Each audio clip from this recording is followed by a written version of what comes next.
Ladies and gentlemen, my fellow gamers, my family, it's your boy PorterRock77, and I am back with another video. Alright? Check out the description box. You'll see the link to my Twitter. Hit me up there, give me a follow, chat, bullshit with me. Also, you'll see the link to my PayPal if you care to donate and support the content. But understand the most important thing is the fact that you're here enjoying the content. That's more important to me than anything else, right? And I appreciate that. Also, don't forget to hit the like button, subscribe, you know, and hit up the little notification thing so you can see more of my future content, all right? So let's talk today. Is there a shift of Sony going more service-based gaming, all right? This is the question. And we're going to go through this article a little bit right here. It says right here, headline, Sony talks shift from hardware to monthly active users, plan to explore microtransactions. Right? During the Sony Corporation's quarterly financial conference call for investors and analysts, the company's executives have talked more about the plans for the PlayStation business. First of all, Finance and Corporate Development Executive Atsuko Murakami talked about PlayStation Plus. She mentioned that the company would like to make the service more attractive for existing members to keep their retention rate high. While it's not easy to retain users for a long time, Sony has been implementing measures to achieve that goal. Chief Financial Officer Kenshiro Yoshida mentioned that more than half of the sales for the game and network services sales in the current fiscal year will be coming from the network. There are mitigating factors to the effect of the console cycle on revenue. The business model used to be a business-to-business royalty-based model, but now it has shifted to direct sales to consumers. Hardware sales are still important, but the number of monthly active users is getting more relevant, alongside PlayStation Plus subscribers and how much time they spend on Sony's services and consoles. Therefore, according to Yoshida-san, the axis is shifting from hardware to user base. On top of that, after the purchase of a game, users can purchase items or content within the game itself, and the proportion of those sales is increasing. Yoshida-san also talked about former Sony Interactive Entertainment CEO Andrew House leaving PlayStation and John Codera stepping in his place. Since Codera-san is the one who built up the network business, his appointment will lead to further expansion of that segment. Under his direction, Sony can strengthen the direction and improve the recurring revenue business. We also hear that third-party sales of in-game items and content is very significant for Sony as well. On the first-party side, compared to other companies, the proportion for Sony of in-game sales is still relatively low. But under Codera-san's leadership, there will be appropriate exploration and decisions taken in the future. All right, so what we got from this? It's simple. Here's a couple of things we need to lay down the groundwork. Sony is heavily looking into user base in comparison to hardware sales. Why? Because as they're seeing, the business model is going more towards direct to sell consumers. Meaning, traditionally, Sony will make a product, right? And the business will buy it, like GameStop, Walmart, Best Buy, all that stuff. And then they will sell it to the consumer. So pretty much the middleman business. Everything is shifting towards direct-to-consumer sales, particularly with software, thanks to the PlayStation Store.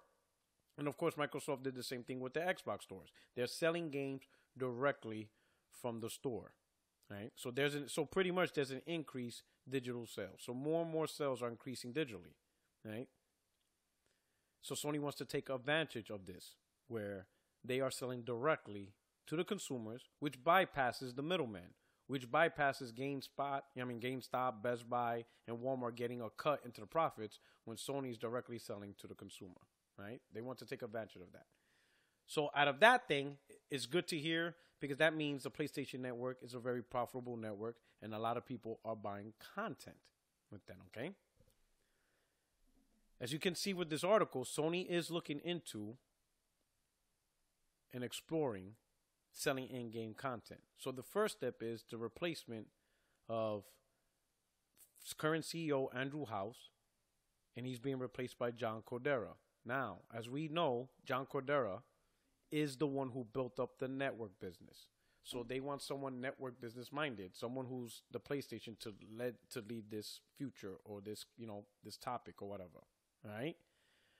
So since he was in charge of the PSN, now they're giving him the keys to the Ferrari. All right. So you can see he's gonna do a big push for PSN. So we'll start off with the positive with this decision.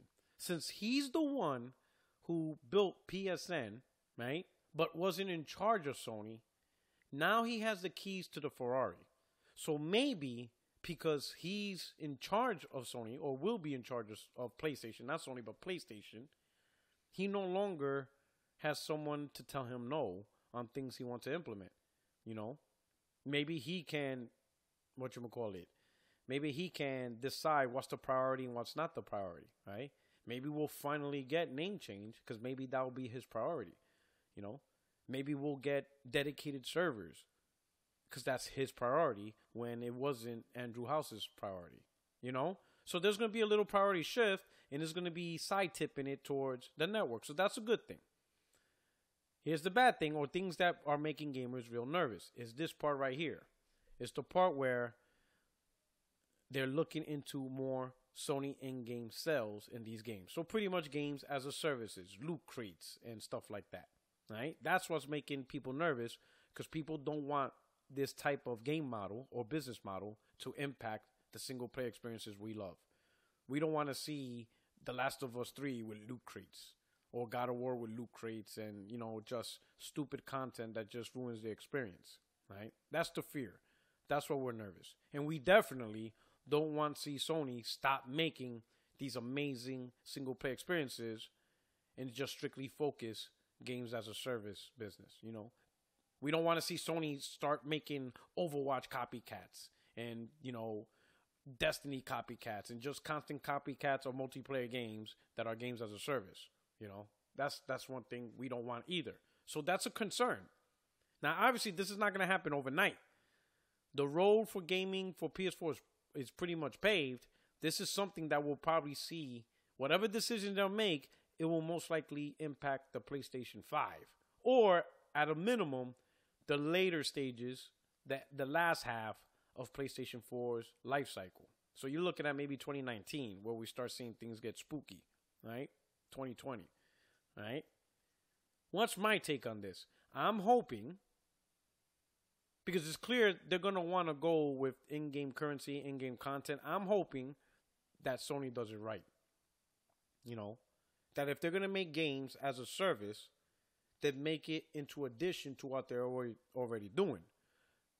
Don't make this an or situation where we can either make single player games or we're going to make games as a service. No, do both. With the developers that you have, give them the freedom to make the games that they want. And we clearly see Sony's all about that.